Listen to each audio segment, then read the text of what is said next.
If you watch to the end of this video, you are going to be able to feel this level of effortless velocity and whip and relaxation.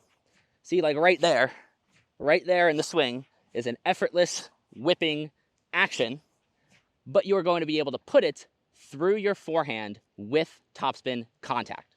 So the reason that it's easier to stay loose swinging down is that often the act of trying to hit the ball up causes your brain to change the orientation and you'll get tight. So the first swing we're going to use is we're just going to try to move this fast slot out in front of us where I could use it to hit the ball down into the ground. And in the back here, feel the whole range of stretch and just try to get the release action in front of you. And then we're going to hit the ball down into the court first and then use some creative adjustments so you can feel just as loose as you feel here, but hitting a forehand up over the net. Before we do that, let's make sure we're clear on the part of your swing that you're hitting with. It is this part right here. See how the racket head comes from back here and slaps right there? Again, this is going to be easier to feel down into the ground, and then we're going to work it into a swing that hits over the net. This is your hit. This is the way that the racket head hits the ball. Now, this part of the swing feels like topspin because the racket's rolling, but your string angle is going to change constantly. This part of the swing is your follow through. So I do want to be clear with that the part, we have the kind of our loose action here that spring loads the forearm and fires through. This is the part of the swing you're hitting with. This slap, this hit, this bang, bang, bang. This part, it feels loose and it feels explosive, but this part is just follow through. You try to strike the ball past about here. See how my wrist is back to neutral? So we're in lag and then wrist is back to neutral around here. If you try to strike the ball past here, you're going to always feel unstable and the racket's going to be changing constantly. You're never going to have crisp contact. This is where you get that real thick hitting feeling. And this is the real thick hitting feeling we're going to move from down into the ground to out in front of us. So this is what our swing is, right now. We have nice, effortless wrist release that we've been able to kind of move in front of us.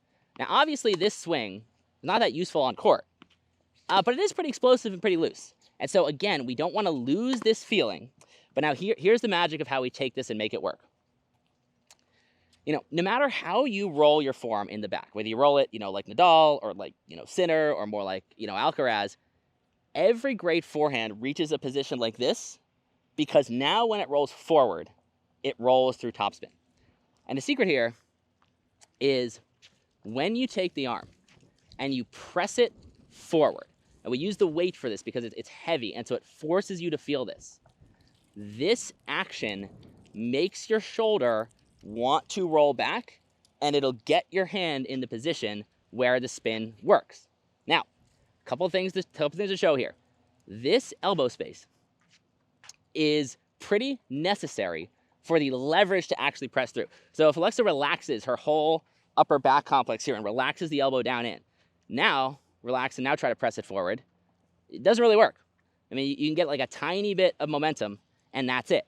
So this is a two-part in front with the pecs, driving, and back here, holding it up so you actually have the leverage to drive.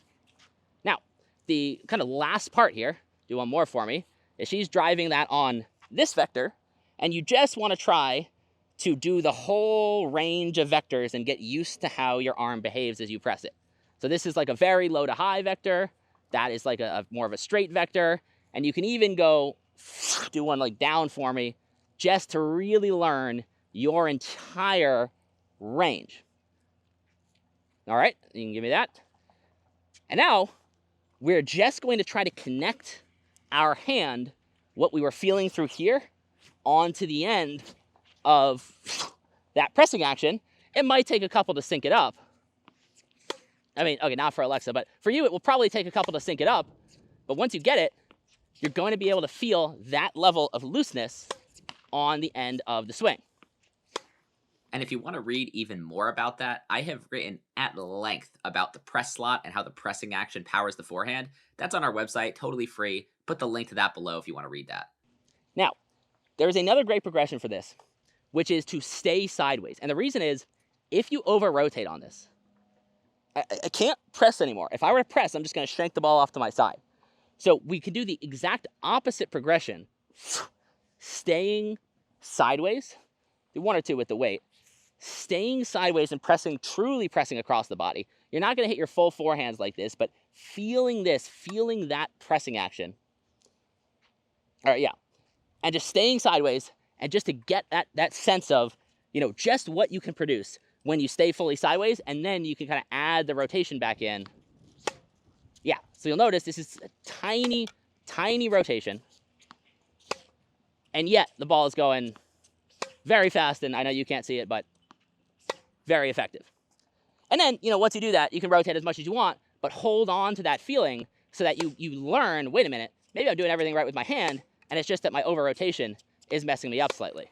Now, if the shadow swing doesn't quite feel right, there's an even simpler, more fundamental exercise we can do, which is just the two-armed fly.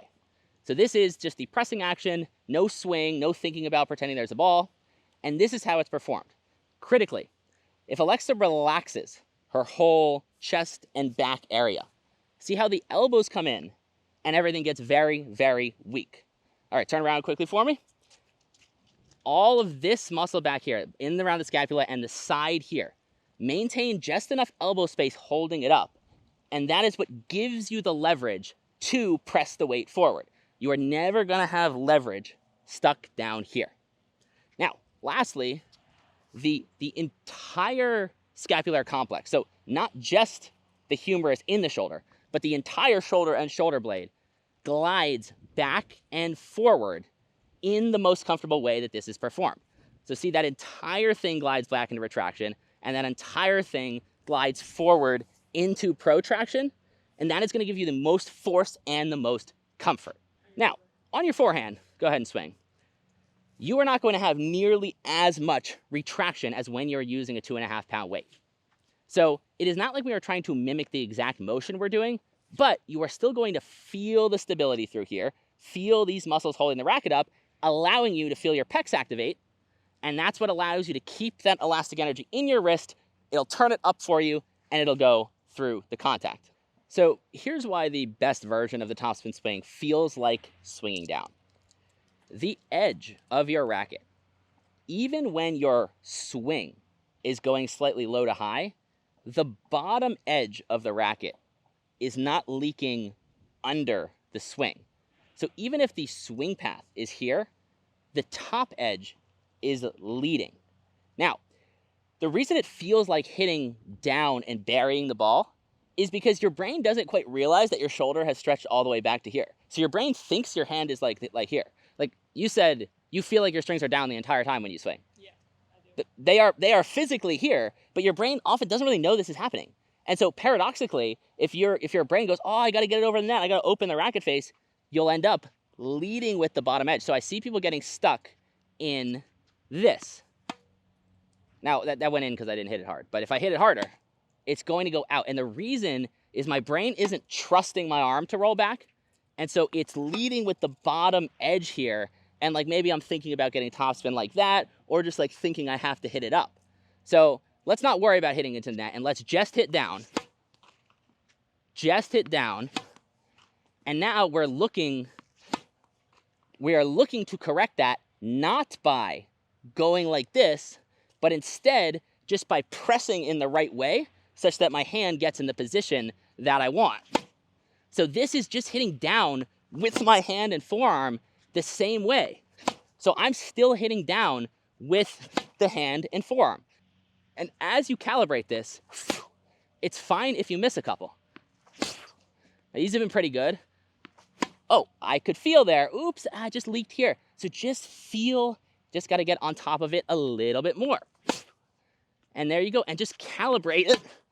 But when you're doing stuff like hand toss, don't worry so much about hitting it in right now, and instead just, feel this looseness. Now, if you're in a match, you don't want to go for quite that loose because you want to compete, that's totally fine.